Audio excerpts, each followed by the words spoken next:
जब तक सरकार ये कानून तीनों वापस नहीं लेती, लड़ाई यहीं रहेगी। यहीं जो कुछ होगा अब होगा। मोदी जी ने हमें 2014 से 2019 में बेवकूफ़ बनाया। मोदी जी ने ये कहा था कि हमारी माँ घरों में बर्तन धोती है, हम गरीब परिवार से आते हैं, हमने चाय बेचा, तो हम सबको ये लगा कि ये चाय वाला आदमी अगर ऊपर प्रधानमंत्री बनेगा तो हमारे लिए थोड़ी सी भलाई करेगा। उस प्रधानमंत्री ने ये ऐसा बहुरूपिया रूप रखा कि वो जब उसकी पूंछ उठाई तो वो अडानी अंबानी का गुलाम निकला।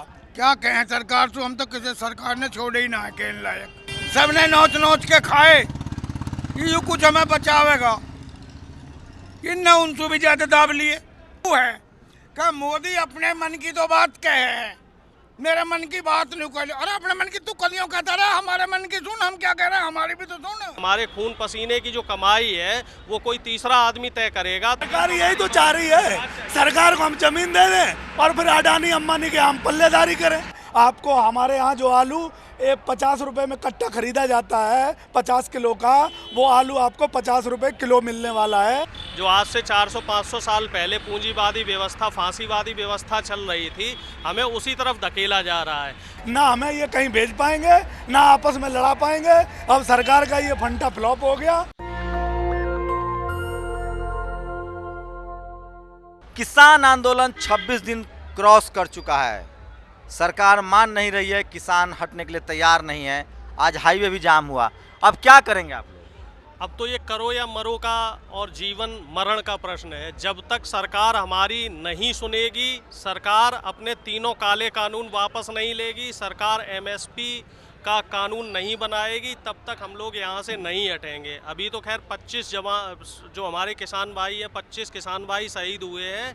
यहाँ जब तक एक भी किसान भाई बचा हुआ है तब तक हमारा संघर्ष चलता रहेगा, चाहे ये संघर्ष 26 दिन चले, 26 महीने चले या 26 साल चले। लोग कह रहे हैं कि आप लोग नेता बनने के लिए सब आंदोलन करवा रहे हैं खूब। तो नेता क्यों बनने दे रही है सरकार? हमारे कानून जो कानून इन्होंने बनाए वो वापस ले ले, एमएसपी पे लागू कर दे। जो मांग रहे हैं किसान, वो हमें नेता बना क्यों रही है सरकार? तो आप लोग सरकार नहीं है ना, कानून बनाने का काम तो सरकार का है ना, आप लोग घर बैठिए। तो सरकार किसने बनाई? हमने ही तो बनाई। अब सरकार अगर सरकार को ऐसा लगता है कि हम अजर अमर हो गए हैं तो वो लड़ाई जारी रहेगी। जब तक सरकार ये कानून तीनों वापस नहीं लेती, लड़ाई यहीं रहेगी। यहीं जो कुछ होगा अब होगा। और आप लोग राजनीति कर रहे हैं मोदी जी के खिलाफ। राजनीति कुछ नहीं कर रहे हैं, मोदी जी को सब कुछ राजनीति दिखता है। मोदी जी ने हमें 2014 से 2019 में बेवकूफ़ बनाया।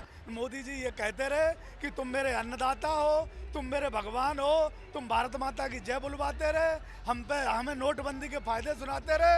लेकिन अब मैं मोदी जी को बता देना चाहता हूँ, अब किसान समझ गया तुम्हारी बातों में आने वाला नहीं है। अब जब तक कानून वापस नहीं होंगे ये किसान यहीं पड़ा रहेगा। तुम्हें जो करना है। अभी सीए एनआरसी लागू होने वाला है, आप लोग बढ़ जाएगा हिंदू मुस्लिम। सब समझ गए इनका, अब जो प्रोपेगेंडा सब समझ गए। ना ये सीए से कुछ कर पाएंगे, ना एनआरसी से कुछ कर पाएंगे। यहाँ हिंदू, मुस्लिम, सिख, ईसाई सारे धर्म के लोग हैं। ना हमें ये कहीं भेज पाएंगे, ना आपस में लड़ा पाएंगे। अब सरकार का ये फंटा फ्लॉप हो गया और इस आंदोलन से हम भाइयों में भाईचारा बढ़ा है और आगे तय करेंगे कि हमारे नेता की हमें करना क्या है। बस क्या लग रहा है आप लोग को, सरकार अगर नहीं मानती है तो क्या विकल्प रहेगा आप लोग के पास? भाई देखिए, हमारे पास तो कोई विकल्प सरकार ने छोड़ा ही नहीं है। अगर हमें हमारी फसल का मूल्य नहीं मिलेगा, हमें पुरानी पूंजीवादी व्यवस्था में धकेला जा रहा है।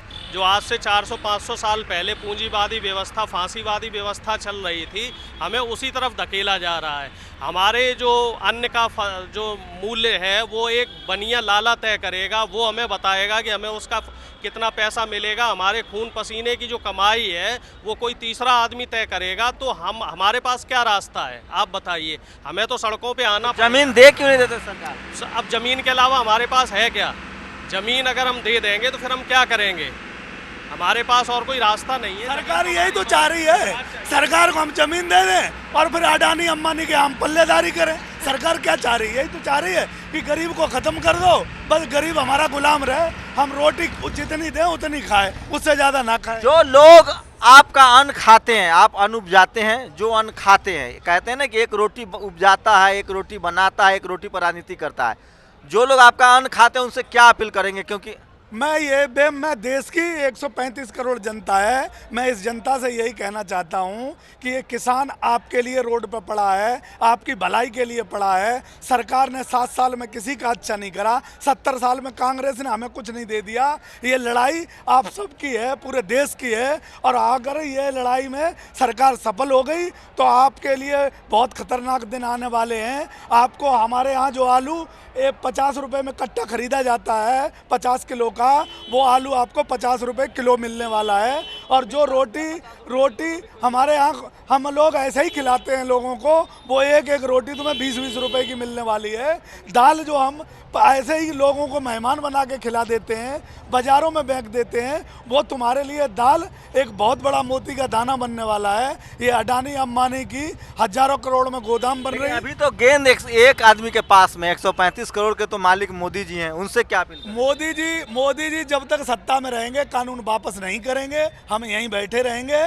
और मोदी जी के बाद जो आएगा, हमें लग रहा है इलेक्शन तो होगा कि वो भी नहीं होगा, इलेक्शन तो होगा कि नहीं? संसद तो अब चल नहीं रही है। सांसद नहीं चल रही है, बहुत नेता कह रहे हैं सांसद नहीं चल रही है, वो मांग रहे हैं संसद चलने के लिए, लेकिन मोदी जी को पता है कि सांसद में जाएंगे तो हम जवाब क्या देंगे, उन्हें कुछ नहीं कहना पड़ेगा, इसलिए सांसद नहीं चल रही, क्योंकि चुनाव भी आ रहा है बंगाल का। लेकिन मोदी जी बहुत मजबूत नेता माने जाते हैं, दुनिया में डंका बहता है। आप लोग के बिल वापस लेके उनकी इज्जत का भी तो सवाल भैया, है। मोदी जी मजबूत नहीं है, मोदी जी ने हमारी भावनाओं से खेला है। मोदी जी ने ये कहा था कि हमारी माँ घरों में बर्तन धोती है, माँ हम गरीब परिवार से आते हैं, हमने चाय बेचा, तो हम सबको ये लगा कि ये चाय वाला आदमी अगर ऊपर प्रधानमंत्री बनेगा तो हमारे लिए थोड़ी सी भलाई करेगा, थोड़ा सा हमारे लिए कुछ काम करेगा। 70 साल तक हमें ठगा गया, तो एक प्रधानमंत्री आया, वो हमारे लिए चाय वाला कुछ हमारी चाय के बारे में सोचेगा। उस प्रधानमंत्री ने ये ऐसा बहुरूपिया रूप रखा कि वो जब उसकी पूंछ उठाई तो वो अडानी अंबानी का गुलाम निकला।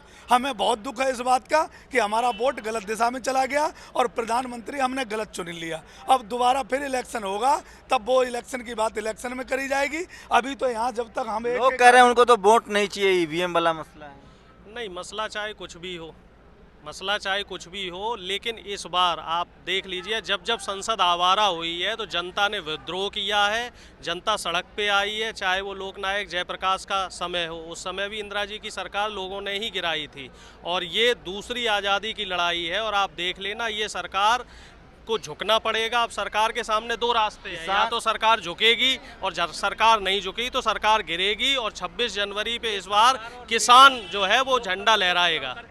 आपके आंखों में अगर पानी है तो देख लीजिए, मैं इस समय खुले आसमान के नीचे हूँ। एक बुजुर्ग हैं, किसान हैं, हमारे दादा से भी ज्यादा उम्र होगी इनकी। क्या कहेंगे दादाजी सरकार को? क्या कहें सरकार तो, हम तो किसी सरकार ने छोड़े ही ना है कहने लायक। सच्ची बूझ है तो हमने तो न्यू चुना यू कि इन सरकारों ने सबने नोच नोच के खाए, यू कुछ हमें बचावेगा। इनने उनसे भी ज्यादा दाब लिए।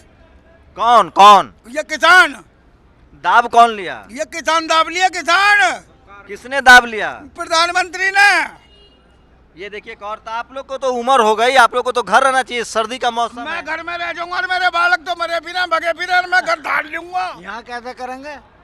हाँ, मैं घर क्या करूंगा? घर लौट जाइए, कोरोना है, तबीयत खराब। कोरोना साला हमारा ना आया हुआ, कोरोना किसान के धोरे ना आया हुआ। मोदी से कह दिया और पड़ोसियों से भी कह दीजिए, कोरोना किसान के ना आया हुआ, चाहे किसी के चले जाए। इस उम्र में जब आपके बाप दादा को घरों में होना चाहिए, सरकार ने उनको सड़कों पर खड़ा कर दिया है। आपको तय करना है कि आप किसानों के साथ हैं या किसानों के खिलाफ हैं। क्या मोदी अपने मन की तो बात कहे, मेरे मन की बात नहीं कर। अरे अपने मन की तू कलियों कहता रहा, हमारे मन की सुन, हम क्या कह रहे हैं हमारी भी तो सुन। कैमरामैन तारा दत्त के साथ Shambhu Kumar Singh, national Dastak, Ghazipur border, Delhi. National Dastak की आपसे गुजारिश है कि अगर इसको बचाना चाहते हैं तो नेशनल दस्तक को सब्सक्राइब करने के लिए रेड कलर के सब्सक्राइब बटन को दबाएं, फिर बेल आइकन की घंटी दबाएं। नेशनल दस्तक को बचाने के लिए बहुत जरूरी है कि हर खबर को शेयर करें, लाइक करें, कमेंट जरूर करें।